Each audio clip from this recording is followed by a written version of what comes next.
tadi gue ngeliat diri lu nih, sosok lu itu lagi diri di samping pohon gede itu bang. Merinding gue. Tiba-tiba kayak ada sesosok bayangan putih lewat, itu ngeliat semua. Astagfirullahaladzim. Gue bener-bener gak mau naik gunung lagi gue kalau kayak gini ceritain.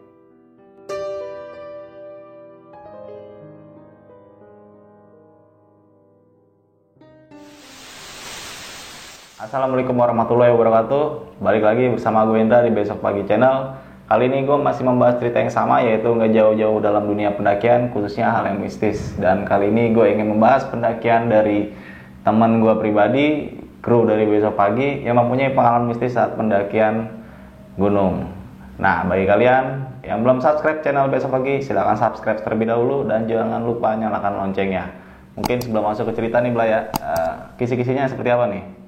Gue waktu pendakian Gunung Ciremai itu di pos Tanjatan Bapetere, itu pas bat maghrib, itu suara gamelan bener-bener nyanter di kuping gue dan kawan-kawan gue. Itu posisinya itu pas banget suara azan, langsung suara gamelan itu langsung kayak orang nikahan orang Sunda kayak gimana sih? Yeah. Dan gue pas di sebelum Tanjatan, sebelum pos pengasinan itu gue pas mau summit sekitar jam 3:30, pas ada binatang lewat kayak marmut gitu, lumayan gede deh. Dan di situ nggak jauh berapa detik pun langsung kayak sesosok wanita, wah parah, itu serem banget. Dan gue sama kawan-kawan gue itu pada yang tadinya mau ke summit itu langsung turun ke bawah gara-gara Itu wanita itu. Oke, kini kita keep dulu ya.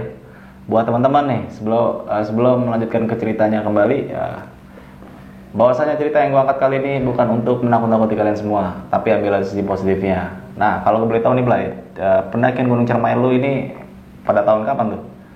Kalau nggak salah ya tahun 2013. 2013. Itu lu melakukan pendakian berapa orang? Gue berempat. Berempat ya. Dan itu gue yang 2 perdana termasuk gue, dan 2-nya itu mungkin dibilang udah senior lah. Oke, berarti ini pendakian perdana lu lah ya? Iya, dibilang.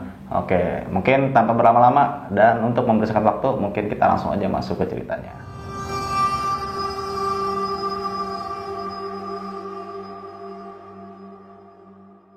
Jadi awal 2013 itu gue lagi nongkrong nih bang. Iya. Lagi nongkrong, biasa nih nongkrong-nongkrong. Nah temen gue si Reja nih nyeletukin, ayo naik gunung yuk, nongkrong mulu, nah, naik gunung udah lama nih. Mas Dimas bilang, ayo gunung mana nih? Nah si Reja itu nyeletukin, Gunung Ciremai aja kali mas ya. Gunung Ciremai. Gimana nih Gunung Ciremai di daerah mana? Nggak jauh sini, apa namanya, Cirebon. Kan gue nggak tahu kalau Gunung Ciremai itu gunung tertinggi di Jawa Barat. Iya.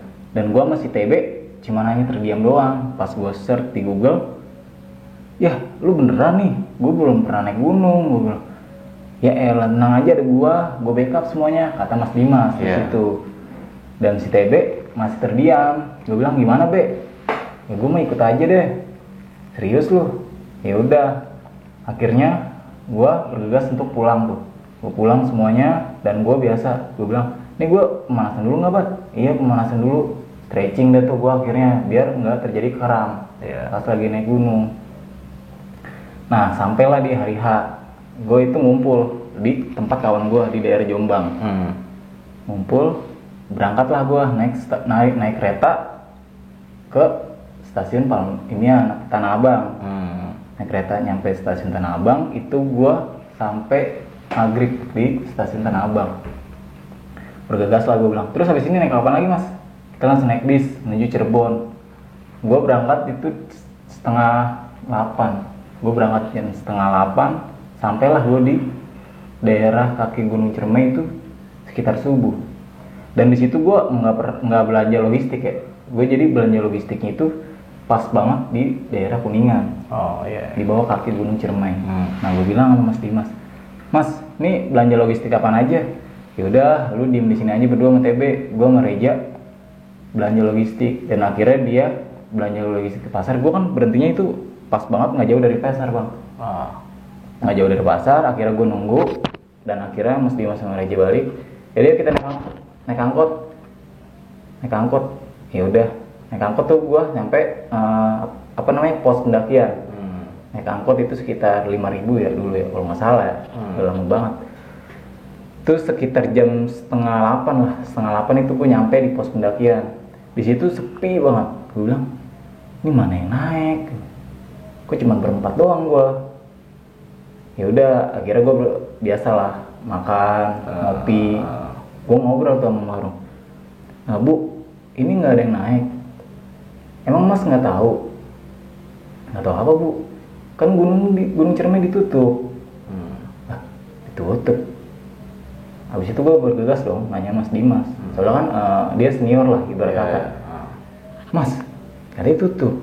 Iya, udah lu tenang aja. Biar gue yang ngelobi. Akhirnya Mas Dimas ngelobi si pihak pos ya? Balai Taman Nasional. Iya, Balai Taman Nasional. Akhirnya dia ngelobi lumayan lama tuh bang. Itu sekitar 1 jam lah. Gue agak-agak bisik-bisik begitu. Kata si pihak base camp ya. Oke, kalian diizinkan, tapi peralatan itu harus safety. Soalnya pendakian Gunung Ciremai itu bener-bener ditutup hari itu. Itu kalau nggak salah bulan Agustus bang. Gue nanya. Gue bilang, emang kenapa mas ditutup? Biasa, vegetasi. Itu apa sih? Vegetasi ya kalau nggak salah. Perbaikan alam lah. Akhirnya hari itu diizinin sekitar 50 orang. Tapi saat itu juga cuman rombongan gue doang yang naik. Oke, kita udah diizinkan semuanya, udah ngisi tenaga, makan, minum. Akhirnya kita melanjutkan perjalanan. Dan sebelum melanjutkan perjalanan, gue bilang sama Mas, nah ini air cuma bawa segini doang. Tenang, gue bawa 2 galon tuh, 2 galon yang bisa dilipat tuh bang. Iya. Dan nih, lu ambil, sampai tuh di mata air. Bilang, ambil apaan? Emang segini 3 botol nih bang. Emang segini botol nggak cukup? Nggak cukup. Nggak tahu aja treknya. Akhirnya gue ngambil air. Gue bilang, ini dua-duanya diisi full mas. Iya diisi full. Terus mau ditaruh di mana? Gue nggak mau ya bawa. Soalnya kan gue bawa kayak daypack gitu bang. Gue belum pernah bawa carrier lah jatuhnya. Udah lu aja yang bawa. Ya lu gila kali gue yang bawa. Ini berat ini. 5 liter. Ya udah kata si Reja, ya udah sini gue yang bawa aja. Lu beneran aja? Iya. Ya udah, akhirnya udah selesai tuh kita berdebatnya lah ibarat kata buat siapa yang bawa air itu. Akhirnya kita melanjutkan perjalanan. Gue melanjutkan perjalanan lancar-lancar aja tuh bang. Itu di bawah pas gue mau naik itu cuaca ya. Cuaca itu terik banget, nggak ada satupun mendung. Gue melewatin pos 1 dan sampailah gue di pos kandang kuda. Sampailah gue di pos kuburan kuda itu sekitar jam 1:30. Pas gue berpikir ya dulu, ayo dikit lagi nyampe dikit lagi nyampe pos kuburan kuda nih, kata Mas Dimas. Pos kuburan kuda, gue berpikir apa deh bang? Ini gue ngelewatin tengah-tengah kuburan, jadi bener-bener kayak kuburan kuda. Pas banget gue nyampe jam 1:30 di pos kuburan kuda. Ternyata ya pos itu cuman kayak patung kuda anak-anak gitu bang. Apa? Main anak-anak ya? Iya, main anak-anak. Nah pas gitu gue bilang, mas break dulu. Iya break. Pas gue lagi break, itu tiba-tiba hujan bang, deras banget. Akhirnya kita panik semua tuh. Si Reja akhirnya langsung, flashit. Kira Reja buka flashit buat nutupin kita alas kita buat nggak kehujanan. Deres banget. Akhirnya udah kita di situ briefing lagi. Gue tanya Mas Dimas, kok bisa tiba-tiba hujan ya? Padahal tadi benar-benar kayak terik banget. Ya udah, biar aja namanya juga alam, kita nggak ada yang tahu. Itu hujannya, angin, ada petirnya bang di situ. Dan gue di situ berkata istighfar lah. Aduh, hujan lagi, gimana nih ya? Basah nih baju mas. Kan gue bawa jas hujan plastik nih bang. Jadi beli di base camp gue pas banget tuh. Kata Mas Dimas, udah pakai jas hujan tuh yang tadi beli di base camp. Ini beneran langsung jalan, nggak nungguin hujan reda. udah ntar kemalaman, soalnya itu masih jauh. Dan akhirnya kita bergegas lagi, itu jam 3 kalau nggak salah. Jam 3 kita bergegas, sampailah kita di Tanjatan Seruni itu jam 4. Pas di Tanjatan Seruni, gue berpikir, anjir, ini begini bang treknya bang. Gue bilang, mas ini yang bener jalannya. Iya bener. Udah gue duluan ya, kata Mas Dimas. Nah, jadi Mas Dimas yang ngalahin, si Reja di belakang gue. Udah lu jalan dulu Nyuk. Gue jalan kan. Namanya gue di situ perdana ya, perdana, jadi agak lama lah. Gue ibaratnya diomelin dulu lah sama si Reja. Lu jalan lama banget lu, ngelewatin begini aja. Ya elah lu ngomel-ngomel mulu. Gue bilang, di sini gue pendakian pertama boy. Wajar lah kalau gue lama. Gue nggak tahu treknya, cara jalan pun gue juga nggak tahu. Dan di situ gue diajarin sama Reja cara jalan yang benar. Dan akhirnya itu gue hampir mau ngelewatin Tanjatan Seruni itu gue sekitar 2 jam bang. Pas banget mau maghrib, 5:30 lah. Pas banget mau maghrib. Jadi Tanjatan Seruni, jadi kayak ada logakan gini bang. Pas gue nyampe lewat Tanjatan Seruni, itu azan maghrib, tiba-tiba dibarengin sama suara gamelan, kayak gamelan orang nikahan Sunda kayak gimana. Ding.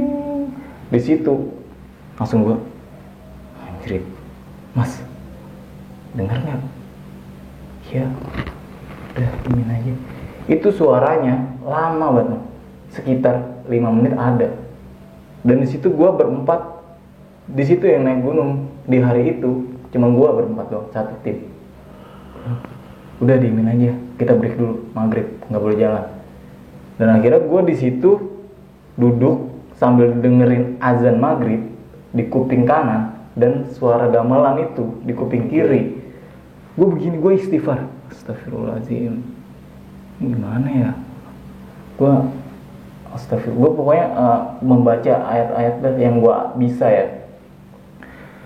Dan Mas Dimas bilang, ayo jalan mas, tapi suaranya masih ada, udah cuekin aja, ini nggak ngecamp dulu.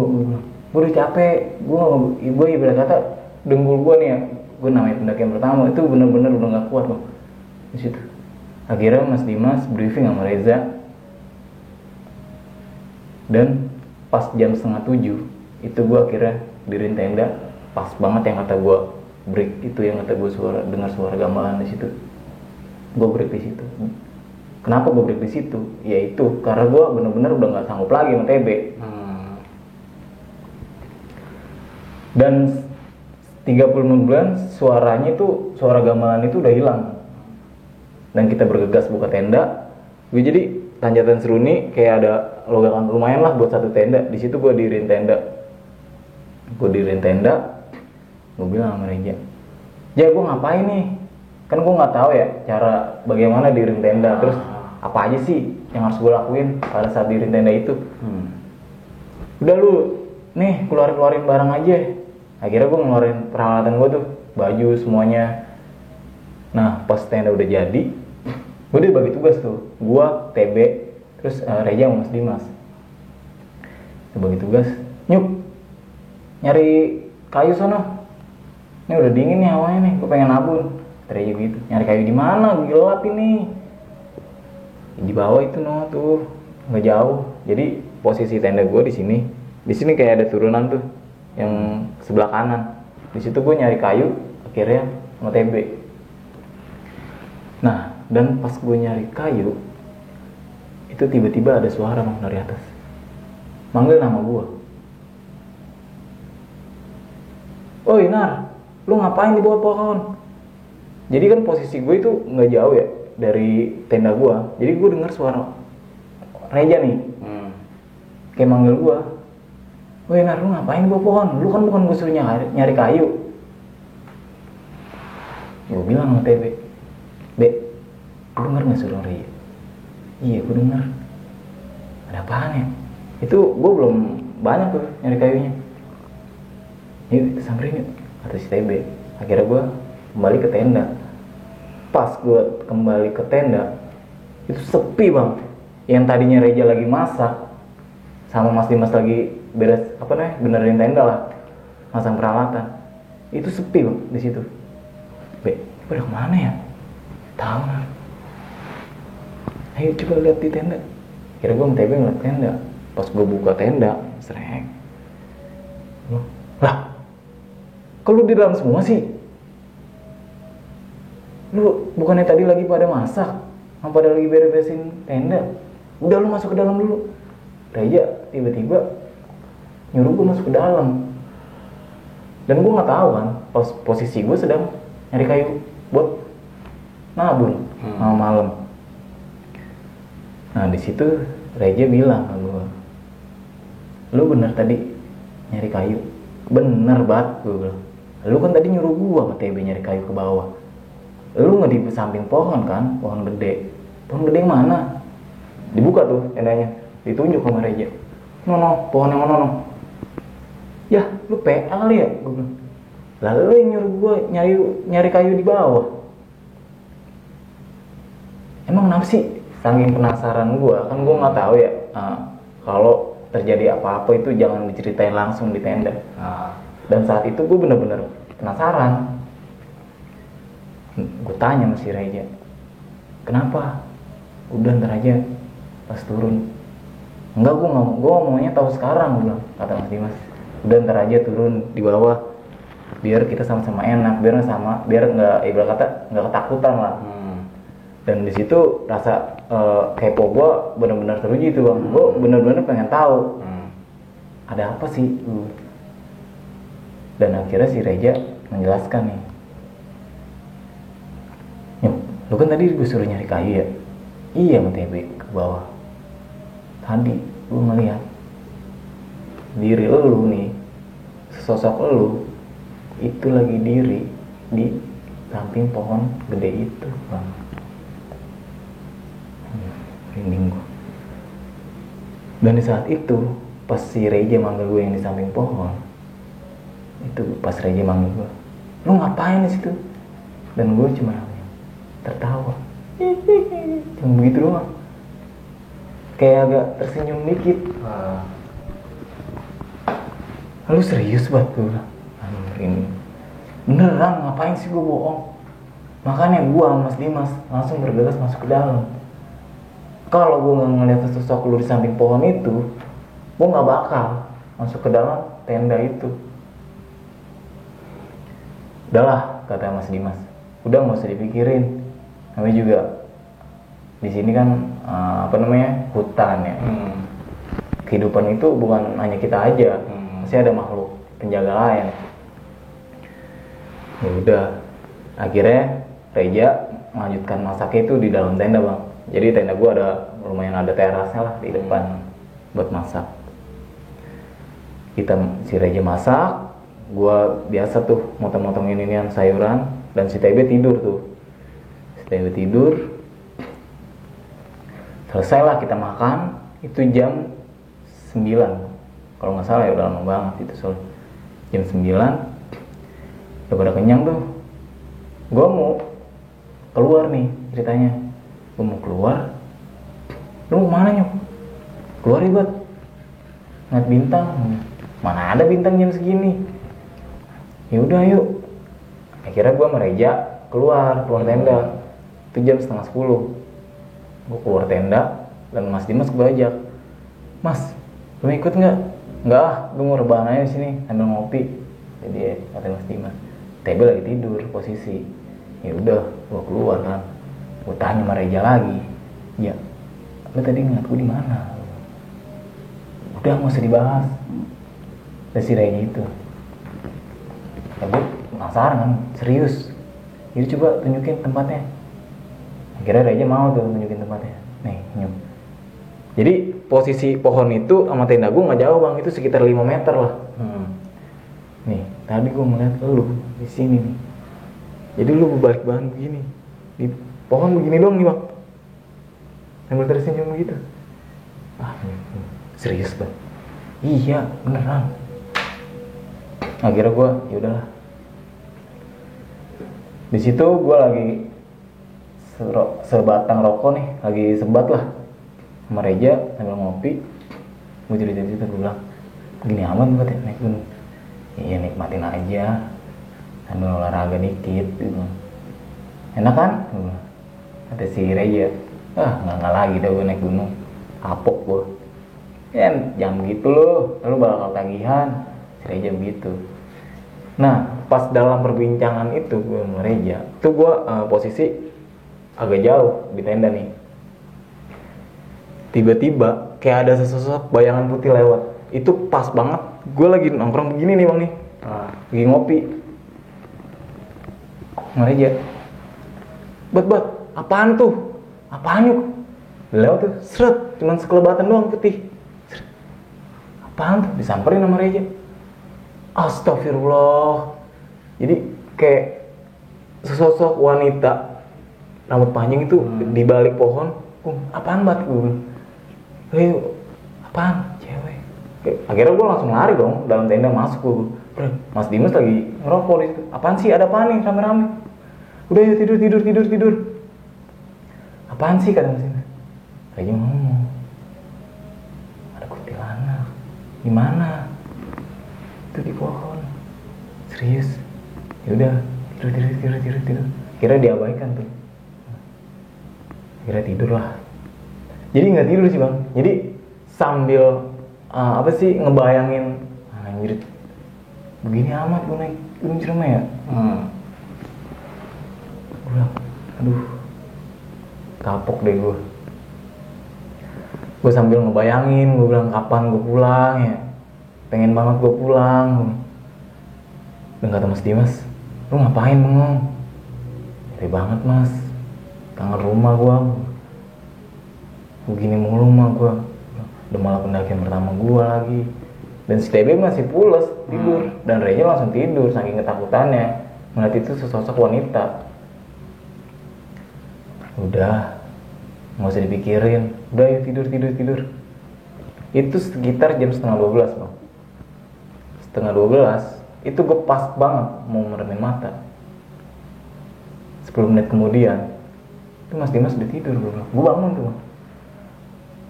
Mesti tidur lagi gue. Udah pada tidur semuanya. Pas gue mau nyalain rokok nih, pada tidur lagi ya. Udahlah, sebat tuh gue. Gue sambil mikirin, gue bilang kapan gue pulang ya. Nah, 10 menit kemudian itu gue ngeliat, bukan ngeliat sih bang, kayak ngedengar. Jadi gue di dalam tenda nih, kan dua threading kayak dua apa sih? Gue buka kan, gue lagi ngerokok. Tiba-tiba gue kayak denger suara langkah kaki.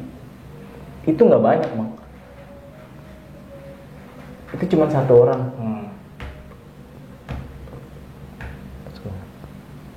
Ya apa ya? Gue diem tuh. Permisi, assalamualaikum. Kaget gue di situ. Gue jawab kan, waalaikumsalam. Iya kan, mas. Anjing merinding gue.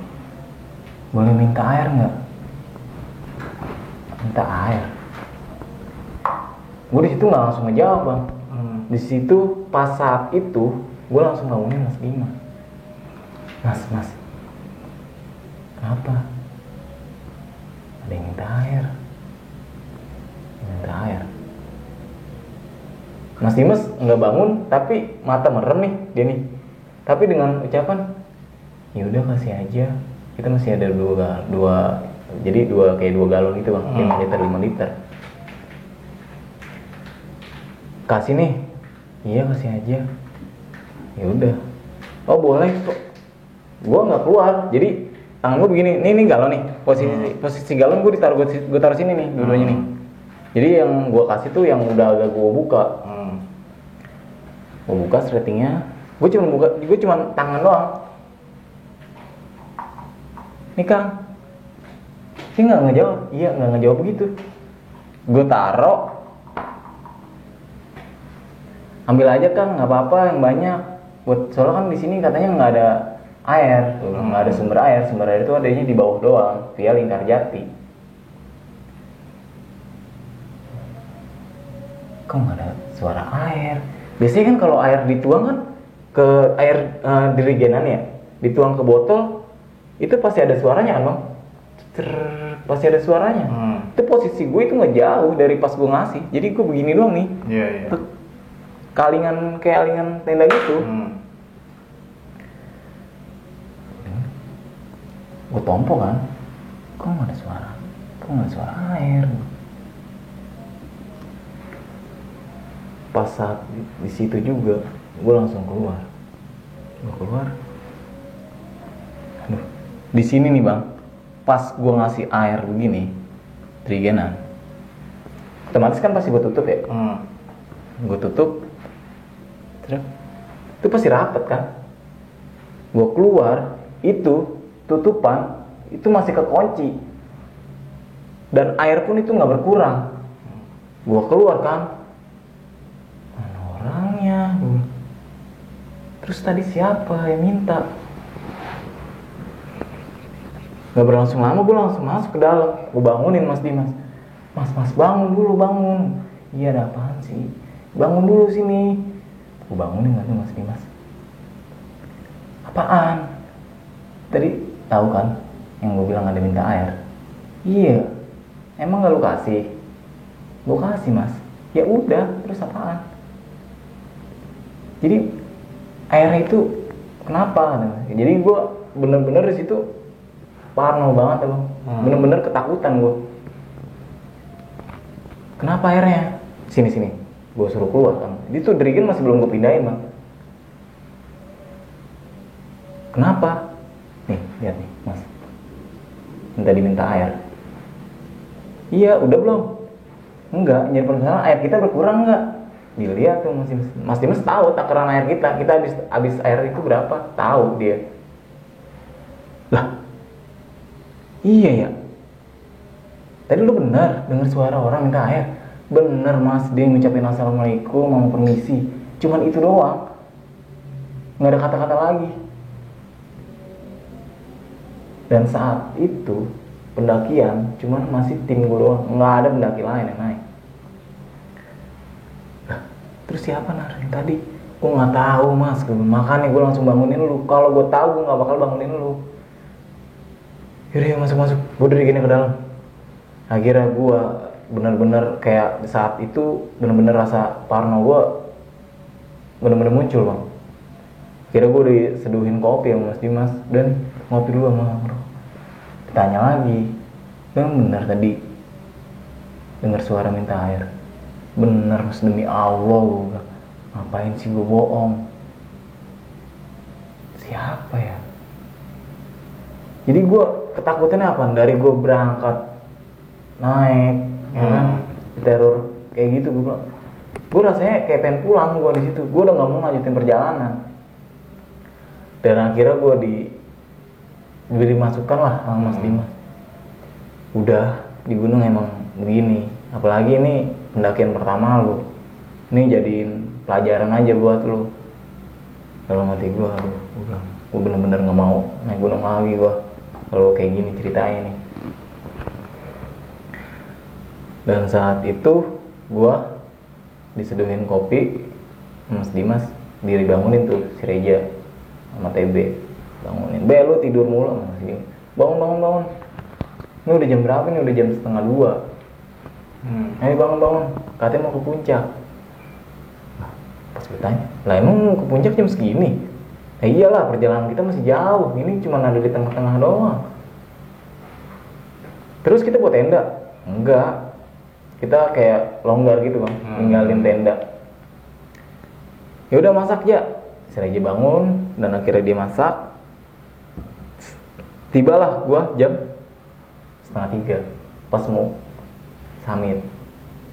Udah packing rapi semuanya. Tiba-tiba nih ada segerombolan kayak anak Mapala Bandung. Dia pakai slayer warna biru. Pencekrama lah tuh. Dimas saya lah kan gue nggak tahu ya. Gue cuma diem doang gue. Di situ Mas Dimas bercengkrama, ngobrol-ngobrol, dia dari Bandung segala macam. Nah kita berjalan tuh, Mas Dimas pamit, gua Kang kita duluan ya ke puncak, kita ketemu di puncak. Si rombongan Mapala Bandung stay di situ, tapi dia nggak diriin tenda katanya. Dia diriin tenda katanya di Pengasinan. Start lah kita jam 3 jalan lewatin tanjakan Bapetere dengan bener-bener jalan malam, vegetasi bener-bener terrapat ya. Di situ napas bener-bener kayak mau habis bang. Gue bilang Mas, jangan cepet-cepet apa jalannya, sebentar istirahat dulu. Ya elah baru berapa langkah. Jadi gue diledekin, jadi cuman 3 langkah berhenti, 3 langkah. Jadi tanjakan Bapetere bener-bener begini nih bang nih, ngelebihin tanjakan seru nih. Gue bilang aduh ini tanjakan kapan habisnya. Gue bilang, di situ bener-bener perkataan jorok gue ya, keluar dah tuh semuanya di situ. Akhirnya kita ngelewatin tanjakan Bapetere itu sekitar jam 4. Jadi kita sejam itu ngelewatin tanjakan Bapetere. Ini lumayan jauh itu. Ya lumayan lama lah waktunya. Kita ngelewatin tanjakan Bapetere. Pas kita mau menuju Pengasinan, itu gue lupa namanya pos apa. Itu jadi kalau abis tanjakan Bapetere itu dari pos 1 ke pos Pengasinan itu nggak jauh bang. Cuman berapa, setengah jam, 1 jam. Itu pas banget gue ngelewatin pos. Gue bilang, Mas berhenti dulu kali ya. Udah lanjut aja, nih dikit lagi nyampe Pengasinan. Ya udahlah, kira gue melanjutin perjalanan tuh. Pas gue mau melanjutin perjalanan, jadi vegetasi rapet tuh bang di situ. Jadi gue begini, pas gue 1 langkah, apaan tuh?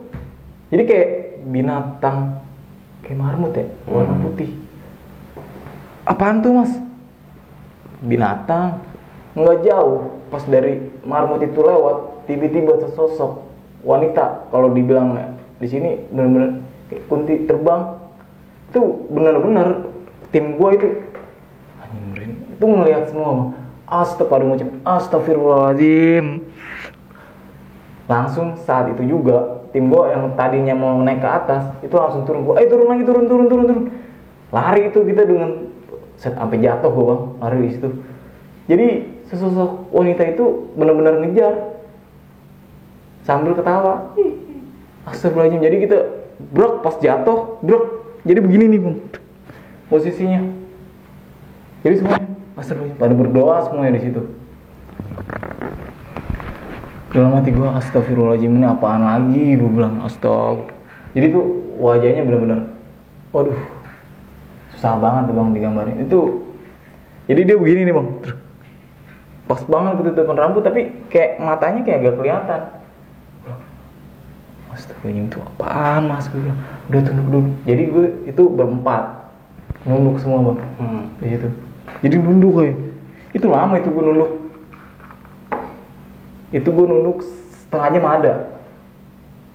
Jadi pas si wanita itu lewat, emang nggak jauh tuh dari pos itu gue lari sampai ke pos, balik ke pos lagi, nunduk setengah jam.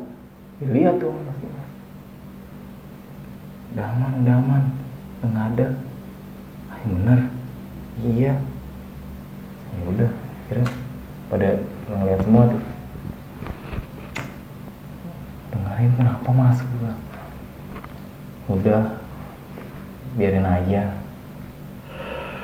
udah stay dulu sini. Akhirnya kita pas di situ break bang, kita break. Si Raya nyeduh kopi dan si TB ngeluarin perbekalan yang dibawa buat summit, makanan lah dikeluarin. Mas Dimas bilang ke gua, yang kapok ya naik gunung. Gimana nggak kapok mas? Aku nggak tahu dari awal berangkat di teror kayak aku tahu. Ya udah emang begini di hutan, kita kan nggak tahu. Kan tadi udah gue bilang, di sini makhluk hidup bukan kita doang, ada makhluk lain. Iya gue tahu, masa kita sampai diteror begini sih. Ya udah, akhirnya kita bercengkrama lah di situ, sambil ngobrol-ngobrol sambil Mas Dimas ngasih motivasi ke gua, masih TB. Sebenarnya si TB bener-bener jiwanya udah down banget itu bang. Dia udah bilang, gua di sini aja deh, gua bilang, gua nggak mau lanjutin perjalanan lagi. Kita di sini naik bareng-bareng, kita nyampe puncak itu harus bareng-bareng. Itu Mas Dimas ngomong. Dan Reja di situ diam. Reja juga ketakutan bang di situ. Diceramahin lah di situ kita sama Mas Dimas. Mas Dimas kan ibarat kata dari rombongan kita senior lah. Dan si TB benar-benar dia nggak mau ngelanjutin perjalanan. Akhirnya dia berdebat tuh Mas Dimas. Jadi si TB ini adenya si Dimas jatuhnya. Domelin dah tuh si TB. Lu pas di rumah ngomong sama gua apaan? Lu katanya mau ngikut gua kemana aja. Ini pas lu gua ajak begini. Udah ayo kita naik bersama, kita nyampe puncak juga bersama, agak boleh ada yang tinggal. Mas Dimas begitu kan. Dan akhirnya si TB hatinya benar-benar, aduh gimana ya. Ya udah deh, si TB, ya udah kita naik. Kita di situ selesai ngopi, selesai makan lah buat ngisi perut dan biar hilang rasa ketakutan ya bang, gara-gara sosok wanita itu. Kita bergegas jalan jam 4 jam setengah 5 lah ke puncak. Kita jalan, jalan nih sambil sholawatan kata Mas Dimas. Kita jalan sambil sholawatan ya. Jadi gue 4 itu jalan sambil sholawatan, baca ayat yang bisa. Gue jalan sambil baca bismillah lah, baca salawatan lah, baca ayat kursi lah, segala macem. Gue jalan, akhirnya gue nyampe Pengasinan itu jam setengah 6, jam 6 kurang 15 ya kalau nggak salah. Pokoknya matahari udah bener-bener, jadi pos Pengasinan itu udah kebuka bang. Nggak ada vegetasi kayak pohon gitu, udah dikit. Sampai kita di pos Pengasinan, gue bilang, ini puncaknya mas.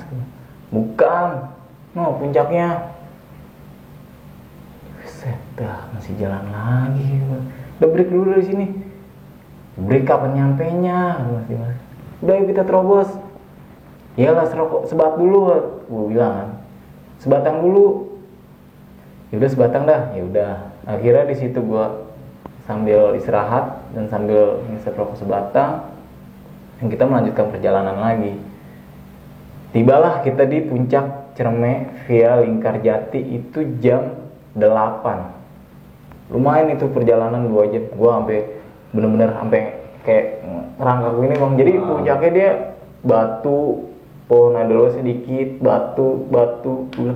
Aduh jalan ketemu batu, bener-bener dengkul sakit banget kan. Pas tiba di puncak Gunung Ciremai, ibarat kata Ciremai gunung tertinggi di Jawa Barat. Gue bilang, alhamdulillah, akhirnya perjuangan gua sampai juga di puncak. Jadi omongan yang di bawah itu bener-bener gue bilang, gue bakal mau naik Gunung Ciremai nih sampai puncak. Kira bener-bener sampai bang. Jadi kayak gue nggak nyangka nih, gue bisa nyampe Gunung Ciremai. Puncaknya itu pas banget pendakian pertama gua di situ. Di situ kita foto-foto dan gue kayak gimana ya, hati gue bilang, jadi ini yang dicari sama pendaki ya. Jadi di atas Gunung Ciremai itu bener-bener asli indah banget bang. Jadi teror yang semalam itu menimpa tim gue itu dengan sekejap hilang gara-gara gue ngeliat pemandangan dari puncak. Pas gue lagi bengong sambil ngerokok, gue ngeliat di bawah nih. Jadi kalau Lingkarjati kan agak di pinggir nih bang ya, di pinggir. Buat turun lewat kawah bisa nih bang. Kalau lewat via Lingkarjati, gue ngeliat ada kayak orang bang kecil banget, orang kayak lagi sholat. Mas, ono siapa ya? Orang itu. Lah, emang bisa turun ke kawah, emang nggak bau? Gue bilang. Karena dari puncak Ciremai juga bau kawah, nyengat banget. Ya? Iya, apalagi turun ke bawah. Itu lebih parah kan baunya. Lah itu lewat mana mas? Ini lewat sini turun ke bawah. Lah dia berani aja sendirian. Ya iyalah, jiwanya dia udah berani. Ntar lo kayak gitu, kata Mas Dimas. Ya, nggak berani gue sendiri.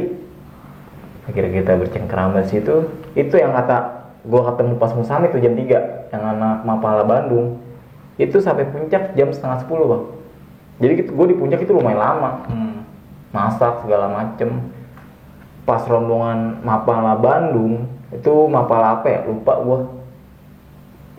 Itu nyampe puncak, disapa tuh Mas Dimas. Woi, nyampe juga lu. Pas gue, anak Mapala Bandung lo nyampe. Gue sambil tegur-teguran lah di situ. Tegur-teguran. Gue mau bilang sama Mas Dimas, Mas, ceritanya enggak ya yang kita alamin pas mau summit? Nggak usah, udah biarin aja, kita aja yang ngalamin, nggak usah. Soalnya anak Mapala Bandung itu lumayan ramai, 11 orang ada. Kita berfoto-foto, ada bentar dokumennya, gue foto-foto tuh anak Mapala Bandung. Itu sampailah juga jam 10:30 ya, lumayan lama tuh. Jam 10:30, gue bilang mas turunnya udah panas nih, gue bilang. Yaudah ya turun. Akhirnya kita pamit tuh sama anak Mapala Bandung. Dia lumayan lama di situ katanya. Kita bergegas turun. Pas turun, si Reja nih turun duluan bang, lari. Buset. Dalam hati gue, lari. Apa kagak jatuh ya? Mas Dimas juga ngikut lari. Dan gue sama TB nomor 2. Nggak mau ngapain. Terus gue jalan pelan-pelan.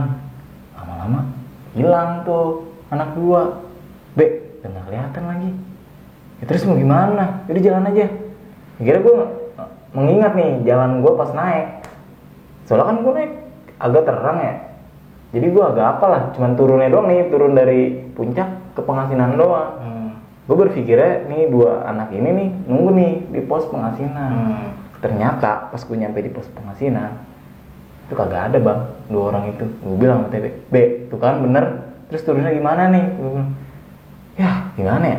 Jadi Gunung Ciremai itu pohon-pohon, jadi jalur kayak ketutup bang. Rapet lah ya. Rapet. Yaudah bismillah aja dah. Jangan sampai kayak semalam lagi ya. Gue bilang, jangan ngomong gitu lah. Gue juga ngeri. Udah, akhirnya kita jalan pelan-pelan. TB lama banget jalannya. Di situ gue teriakin kan. Jadi gue di situ kayak ada nada nih bang, kalau manggil orang, kiu, gitu. Gue teriak, kiu. Kok nggak ada balasannya TB ya? Gue kiwin lagi nih, yang ke bawah nih, yang 2 orang itu di bawah, kiu. Kok nggak ada sautannya? Gue tungguin kan tuh TB. Itu pos Pengasinan ke bawah. Lupa gue namanya itu pos apaan. Gue tungguin lama banget, gue bilang, ini anak mana ya? Udah, akhirnya gue lari tuh bang. Gue lari tuh, turun, gue tinggal tuh TB di atas. Gue tinggal aja kali ya, ntar gue tungguin nih di pos selanjutnya. Pas gue lari, gue bingung nih ngeremnya. Anjir, ini ngeremnya gimana? Akhirnya di situ pohon gue peluk bang. Jadi begitu. Aduh, gue bilang, ini kalau misalnya gue pohon kagak gue peluk, tuh gue bener-bener kayak jatuh langsung masuk ke jurang di situ. Akhirnya gue peluk aja pohon. Loh, asal gue bilang anjir, terus selamat gue berhasil gue meluk pohon yang gue tungguin di situ tuh. Itu belum pos tuh bang. Itu masih di jalur lah ya. Di jalur. Gue tungguin nih TB. Anjir, nongolin anak. Udah malah gue bener-bener di hutan itu sendiri, suara hewan, burung tuh, namanya siang lah, gimana sih? Parno juga gue, pendakian pertama sendiri di hutan pas turun. Ini gue kemana ya? Jadi pas gue turun nih, kayak ada 2 cabang nih bang nih. Ada 2 cabang. Gue jalan, kemana ya? Kanan apa kiri? Kanan apa kiri? Jadi feeling gue nih, gue mainin nih feeling gue. Jadi gue ibarat kata nih ngambil jalur, oh jalur kebaikan kali ini kanan nih. Gue ambil jalur kanan nih. Gue ambil jalur kanan, jalan. Makin sepi tuh suara hewan-hewan, kok suara alam dah. Ini jalur kemana ya? Di situ gue nggak bawa air, jadi air dibawa ke TB. Jadi gue kosong begini bang, gue nggak bawa air, nggak bawa makanan. Gue jalurnya kemana ya? Mulai panik tuh di saat itu gue. Gue jalan lagi, tiba-tiba gue nemuin kayak satu makom bang. Jadi pohon gede. Di sini nih ada makom nih. Pas banget turunan. Dia kayak dilogakan gitu. Astagfirullahaladzim. Gue bilang, Assalamualaikum, permisi. Di situ gue benar-benar rasa panik gue itu mulai datang lagi bang. Gue permisi, gue lihat, jadi kayak bukan batu bang, kayak apa sih nama papannya itu, batu. Ada gundukannya. Itu dua petilasan, jadi kayak 2 makom gitu, kanan kiri. Gue nggak tahu itu kuburan siapa. Di situ gue cuma bisa baca yang gue bisa. Gue baca, akhirnya gue permisi, numpang lewat. Gue lanjutin perjalanan lagi. Di situ gue langsung lari bang, gue kabur, gue lari, gue bilang anjrit, gue gak nyampe ini mana yang lain. Gue bilang, nyampe lah gue di salah satu pos nih, kayak ada gubuk kayak gitu. Gue istirahat di situ gue. Malah posisi gue lapar nih, gue belum makan. Gue lapar lagi, gue nggak tahu pohonan yang bisa gue makan apaan. Situ gue ibarat kata cuma yang bisa baca doang sambil ngilangin rasa takut gue bang. Gue mencoba beranikan diri lah. Gue inget kata Mas Dimas, dia aja berani turun ke bawah sendiri.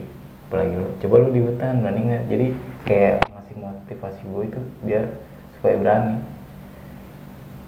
Gue mencoba menghilangkan rasa takut. Di situ gue berdiam dulu nih sambil istirahat.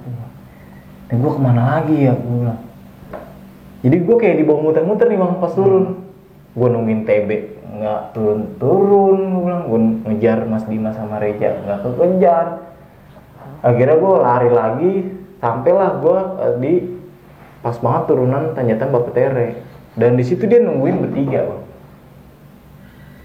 Berarti lu beda jalur ya? Nah di situ pas gue nyampe, lu kemana aja gue tungguin. Jadi pas banget turun di tanjakan sebelum tanjakan Bapetere itu bang.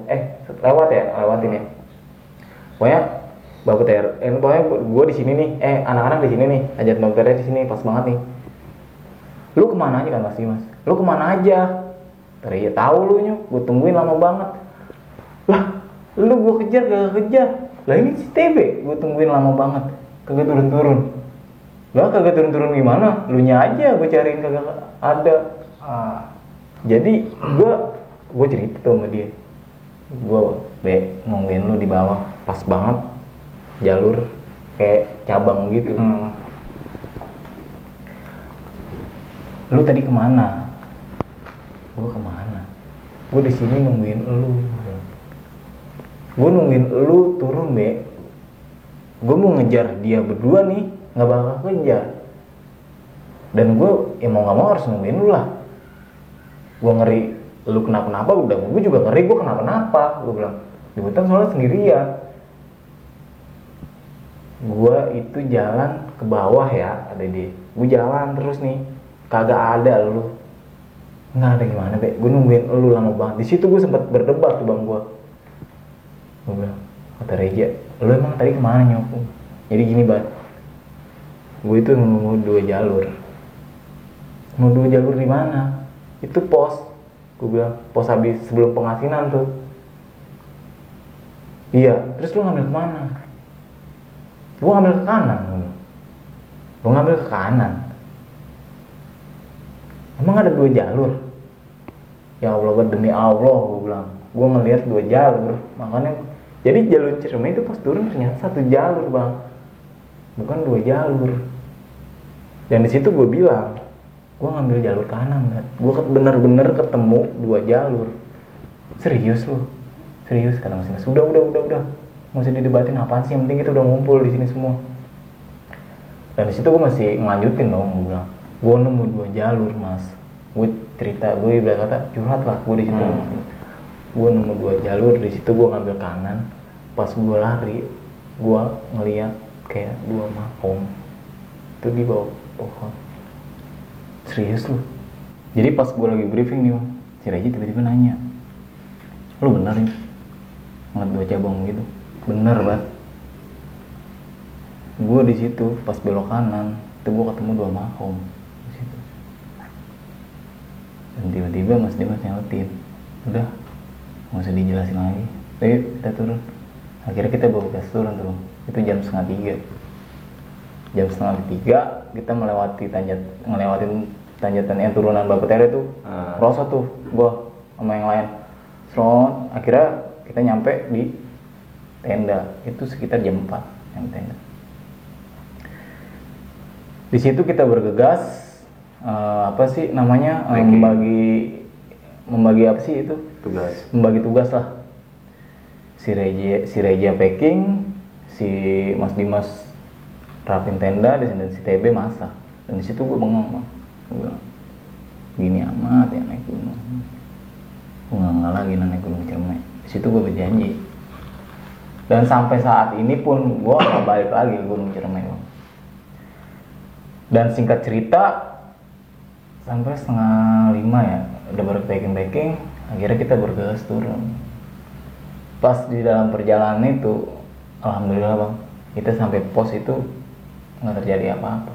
Dalam keadaan selamat ya. Alhamdulillah semuanya. Sampai kembali ke rumah.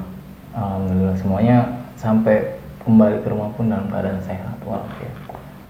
Oke, mungkin tadi cerita yang telah disampaikan Bang Nari ini cukup kompleks banget tentang pendakiannya di Gunung Ciremai pada tahun 2013 sebelumnya. Benar. Pada tahun 2013, Bang Nari ini mendaki Gunung Ciremai bersama 4 sama lu ya? Iya. 4 orang temannya via Linggarjati. Iya. Dan pada saat itu juga pendakian via Linggarjati Gunung Ciremai sedang ditutup ya, tapi dari pihak Balai Taman Nasional Gunung Ciremai mengizinkan lu untuk naik Gunung Ciremai. Iya benar. Dan situasi pada saat itu benar-benar yang naik gunung itu cuma rombongan lu doang ya? Gue pas sampai situ benar-benar tim gue doang, Iya, nggak tim ada lu doang. rombongan lain. Dan kejadian-kejadian yang ganjil yang lu rasain pada saat itu juga sangat epic banget sih menurut gue. Gue bener-bener. merinding banget tadi dengar ceritanya lu Nggak bisa gua sempat lupain dinampakin sama Mbak Kunti ya kan? Itu jelas banget itu bang ditampaknya. Sampai gua berempat nih, sampai tungkur begini bang, nggak berani ngelihat. Saking ketakutannya semuanya. Dan itu juga lu dinampakin salah satu orang yang jalan sendiri nyamperin tenda lu minta air. Dan itu Iya gila bang, yang juga. bikin gua bener-bener sampai saat ini kalau menceritakan lagi itu bener-bener merinding bang gua. Itu siapa yang minta air? Suaranya mah ada, suara langkah. Dan dia juga dan dia mengucapkan nih, salam juga. Nah itu dia. Tapi dia mengucapkan salam doang. Habis itu udah nggak ada suara lain. Dan lu juga sempat si Reja itu melihat sosok lu nih yang ternyata bukan lu ya. Dan dia sambil tersenyum di balik pohon dan ketawa cekikan. Yang bikin gua banget ya. Yang bikin gua bener-bener merinding banget bang di situ. Jadi bener-bener sesosok diri gua itu berdiri di depan, bener-bener di depan pohon. Arahnya itu arah ke tenda. Si Reja lagi masak itu. Dia begini. Sambil Sambil senyum ya. cekikan dan senyum.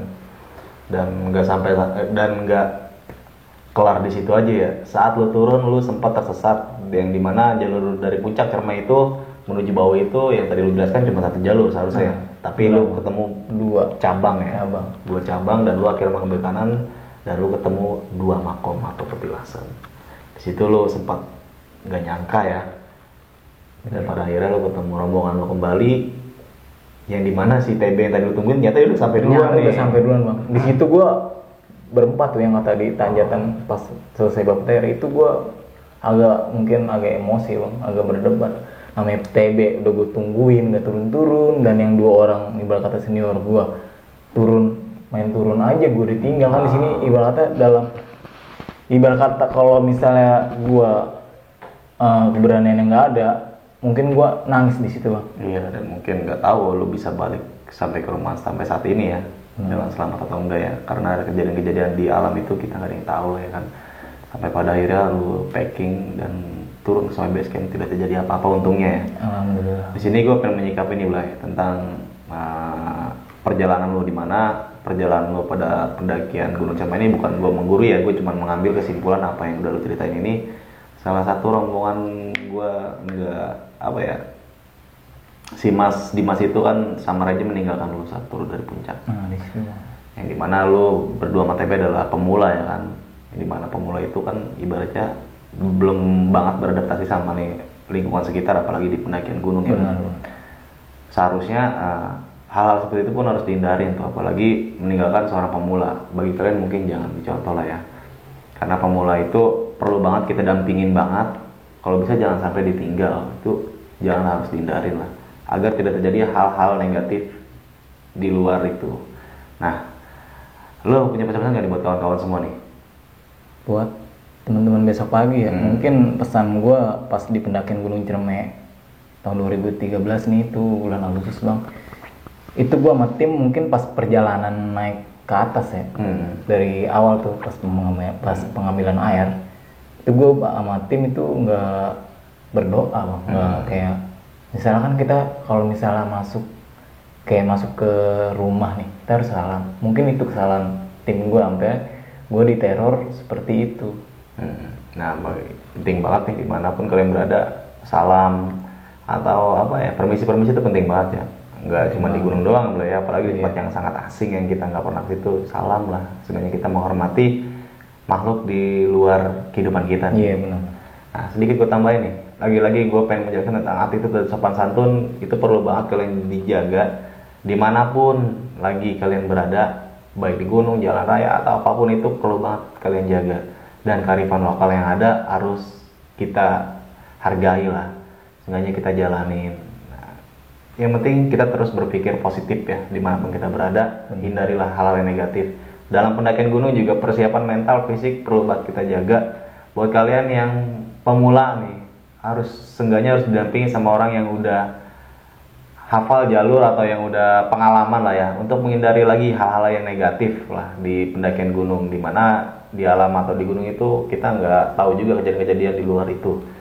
Ada baiknya kita harus menghindari hal seperti itu. Nah, mungkin sedikit lu punya pesan lagi kan? Mungkin itu aja. Itu aja cukup ya. Mungkin cukup sekian nih pembahasan gue bersama Bang Nardi tentang pendakian Bang Nardi di Gunung Ciremai pada tahun 2013 via Linggarjati. Mungkin kita akhirin aja, Bay, ini udah pagi juga nih. Lumayan nih jam 3 jam 2:30 kita nih. Cukup sekian dari gue Indra dan Nardi. Saksikan video-video berikutnya. Wassalamualaikum warahmatullahi wabarakatuh. Waalaikumsalam.